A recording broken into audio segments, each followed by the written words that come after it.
ಮಹಾರಾಷ್ಟ್ರದ ಮಳೆಗೆ ಘಟಪ್ರಭಾ ನದಿ ಅಬ್ಬರ ಹೆಚ್ಚಾಗಿದ್ದು ಘಟಪ್ರಭಾ ಅಬ್ಬರಕ್ಕೆ ಚಿಚಖಂಡಿ ಬ್ರಿಡ್ಜ್ ಮುಳುಗಡೆಯಾಗಿದೆ.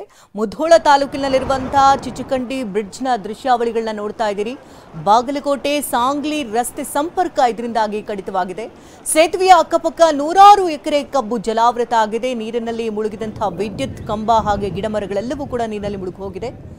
ಪ್ರತಿ ಬಾರಿ ನೆರೆ ಬಂದಾಗಲೂ ಕೂಡ ಬೆಳೆಗಳೆಲ್ಲ ಜಲಾವೃತ ಆಗಿದೆ. ಶಾಶ್ವತ ಪರಿಹಾರ ಕಲ್ಪಿಸುವಂತೆ ರೈತರು ಆಗ್ರಹವನ್ನ ಮಾಡ್ತಾ ಇದ್ದಾರೆ. ಇಲ್ಲಿ ಧರಣಿ ಕೂಡ ಮುಂದಾಗ್ತಾ ಇರುವಂಥದ್ದು. ಮುಳುಗಿದ ಸೇತುವೆ ನೋಡೋದಕ್ಕೆ ಜನರು ಒಂದು ಕಡೆ ಹುಚ್ಚು ಸಾಹಸವನ್ನ ಕೂಡ ಮಾಡ್ತಾ ಇದ್ದಾರೆ, ಒಂದು ಕಡೆ ಪ್ರತಿಭಟನೆಗಳು ಕೂಡ ಆಗ್ತಾ ಇದೆ.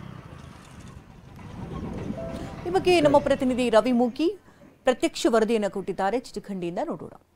ಮಹಾರಾಷ್ಟ್ರದ ಪಶ್ಚಿಮ ಘಟ್ಟದಲ್ಲಿ ನಿರಂತರವಾಗಿ ಧಾರಾಕಾರ ಮಳೆ ಸುಳಿತಾ ಇದ್ದು ಈಗಾಗಲೇ ಘಟಪ್ರಭಾ ನದಿಯ ನೀರಿನ ಪ್ರಮಾಣ ಕ್ಷಣ ಕ್ಷಣಕ್ಕೂ ಕೂಡ ಹೆಚ್ಚಿಗೆ ಆಗ್ತಾ ಇದೆ. ಘಟಪ್ರಭಾ ನದಿ ಅಪಾಯದ ಮಟ್ಟವನ್ನು ಮೀರಿ ಹರಿತಾ ಇರುವಂಥದ್ದು ಆ ದೃಶ್ಯವನ್ನು ನಾನು ಸದ್ಯ ಮಟ್ಟಿಗೆ ತೋರಿಸ್ತಾ ಇದ್ದೀನಿ. ಅಂದರೆ ಘಟಪ್ರಭಾ ನದಿ ನೀರಿನ ಹರಿವಿನ ಪ್ರಮಾಣ ಮತ್ತು ಎಷ್ಟು ವೇಗ ಮತ್ತು ಎಷ್ಟು ರಭಸವಾಗಿ ಇದೆ ಅನ್ನೋದಕ್ಕೆ ಸದ್ಯ ಇಲ್ಲಿನ ದೃಶ್ಯ ಸಾಕ್ಷಿ. ಅಂದರೆ ಇದು ಬಾಗಲಕೋಟೆ ಜಿಲ್ಲೆ ಮುಧೋಳ ತಾಲೂಕಿನ ಚಿಚಖಂಡಿ ಈಗಿನ ಗ್ರಾಮ ಇದೆ. ಚಿಚಖಂಡಿ ಗ್ರಾಮದ ವ್ಯಾಪ್ತಿ ಪ್ರದೇಶದಲ್ಲಿ ಘಟಪ್ರಭಾ ನದಿ ಏನಿದೆ, ಘಟಪ್ರಭಾ ನದಿಯ ಹಿನ್ನೀರಿನ ಪ್ರದೇಶ ಇದು.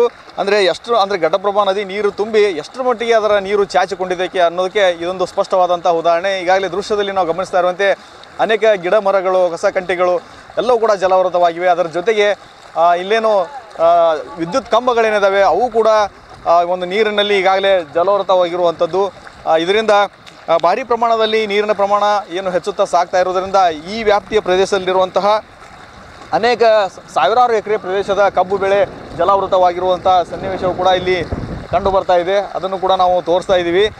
ಅದ್ರ ಜೊತೆಗೆ ಈ ರಸ್ತೆ ಬಗ್ಗೆ ಹೇಳೋದಾದರೆ ಇದು ಬಾಗಲಕೋಟೆಯಿಂದ ಮುಂದೆ ಜಮಖಂಡಿ ಮಾರ್ಗವಾಗಿರುವಂಥ ಒಂದು ಪ್ರಮುಖ ರಸ್ತೆ. ಇದು ಮುಂದೆ ರಾಯಚೂರು ಸಾಂಗ್ಲಿ ಪ್ರಮುಖ ಹೆದ್ದಾರಿಯಾಗಿದೆ. ಅದರ ಜೊತೆಗೆ ಇದು ಚಿಚಖಂಡಿ ಸೇತುವೆ, ಇದು ಘಟಪ್ರಭಾ ಸೇತುವೆ ಇನ್ನೇನು ಮುಂದೆ ಸ್ವಲ್ಪ ಮುಂದೆ ಇದೆ. ಅದಕ್ಕಿಂತ ಮುಂಚೆನೇ ಒಂದು ಏನು ಕಿರು ಸೇತುವೆ ಏನಿದೆ ಇದು ಈಗಾಗಲೇ ಸಂಪೂರ್ಣವಾಗಿ ಜಲಾವೃತವಾಗಿರುವಂಥ ದೃಶ್ಯ ಇಲ್ಲಿ ಕಂಡು ಬರ್ತಾ ಇರುವಂಥದ್ದು. ಅದರ ಜೊತೆಗೆ ಅದರ ಪಕ್ಕದಲ್ಲಿ ಏನು ಸುಮಾರು ಕಬ್ಬಿನ ಬೆಳೆಗಳು ಎಲ್ಲವೂ ಕೂಡ ಜಲಾವೃತವಾಗಿವೆ ಮತ್ತು ಈ ನೀರು ರಸ್ತೆ ಮೇಲೆ ಹರಿತಾ ಇರೋದ್ರಿಂದ ಈಗಾಗಲೇ ಈ ರಸ್ತೆ ಸಂಚಾರವನ್ನು ಪೊಲೀಸರು ಬಂದ್ ಮಾಡಿ ನಿರ್ಬಂಧ ಹೇರಿದ್ದಾರೆ. ಅಂದರೆ ಯಾವುದೇ ರೀತಿ ಅನಾಹುತ ಆಗಬಾರ್ದು ಅನ್ನೋ ನಿಟ್ಟಿನಲ್ಲಿ ಮುಂಜಾಗ್ರತಾ ಕ್ರಮವಾಗಿ ಈ ಸೇತುವೆಯನ್ನು ಕೂಡ ಈಗಾಗಲೇ ರಸ್ತೆ ಸಂಚಾರವನ್ನು ಬಂದ್ ಮಾಡಿದ್ದಾರೆ. ರೈತರನ್ನ ಮಾತನಾಡಿಸೋಣ. ಇವರಿಗೆ ಸುಮಾರು ಎಕರೆ ಕಬ್ಬು ಬೆಳೆ ಜಲಾವೃತ ಏನು ಹೇಳ್ತಾರೆ ಅಂತಂದು. ಸರ್, ಈಗ ನೀರು ಪ್ರತಿಕ್ಷಣ ಹೆಚ್ಚಾಗ್ತಾ ಇದೆ, ರೈತರಿಗೆ ಎಷ್ಟು ತೊಂದರೆ ಆಗುತ್ತೆ, ಬೆಳೆಗಳೆಲ್ಲ ಏನಾಗ್ತಾ ಇದೆ ಅಂತಂದು? ಭಾಳ ನುಕ್ಸಾನ ಆಗುತ್ತೆ ಸರ್ ರೈತರಿಗೆ.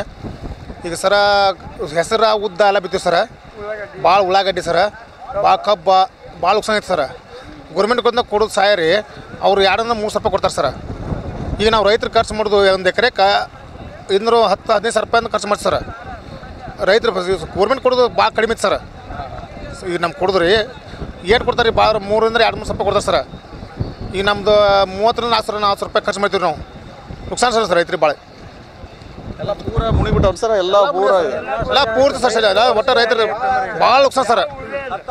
ಒಟ್ಟು 2019 ರೀ 20 ರೀ 21 ಸರ ಹಾಗೆ ಸರ. ಹೊಮ್ಮಾಡಿ ಈಗ 2023 ಅಂದಷ್ಟಲ್ಲ ರೀ 24 ಮತ್ತೆ ಸರ್ ಬತ್ತರಿ ಪೂರ್ತಿ ಭಾಳ ನುಕ್ಸಾನ ಸರ್ ರೈತರಿಗೆ.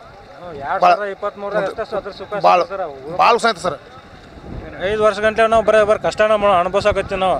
ಅದಕ್ಕೆ ನಾವು ಸರ್ಕಾರಕ್ಕೆ ಬೇಡ್ಕೋದು ಇಷ್ಟ, ನಮ್ಮ ಹೊಳದಂಡಿ ಜಮೀನಿಗೆ ಹೋದ ರೈತರು ಅವೆಲ್ಲ ಶಾಶ್ವತವಾಗಿ ಮುಳುಗಡೆ ಮಾಡಬೇಕು, ಮಾಡಲೇಬೇಕನ್ನ ಇದೊಂದು ಕೋರಿಕೆ ಹೊರತೇಕ ಕೇಳ್ತಾ ಇದ್ದೀವಿ ನಾವು. ಸರ್ಕಾರ ಏನಾರ ಒಂದು ಶಾಶ್ವತ ಮುಳುಗಡೆ ಆಗುವಂಥದ್ದು ಪರಿಹಾರ ಕೊಡುವಂಥದ್ದು ಅದು ಆಗಿಲ್ಲ ಸರ್ ಹೊಲಗಳ ಬಗ್ಗೆ? ಸರ್ ಪರಿಹಾರ ಕೊಟ್ಟರು ಸರ್ ನಮ್ಗೆ ಅದು ಮುಳುಗಡೆ ಅಂತ ಪರಿಹಾರ ಇಲ್ಲ ಸರ್. ಶಾಶ್ವತವಾಗಿ ಪರಿಹಾರ ಕೊಡ್ಬೇಕು ನಮಗೆ.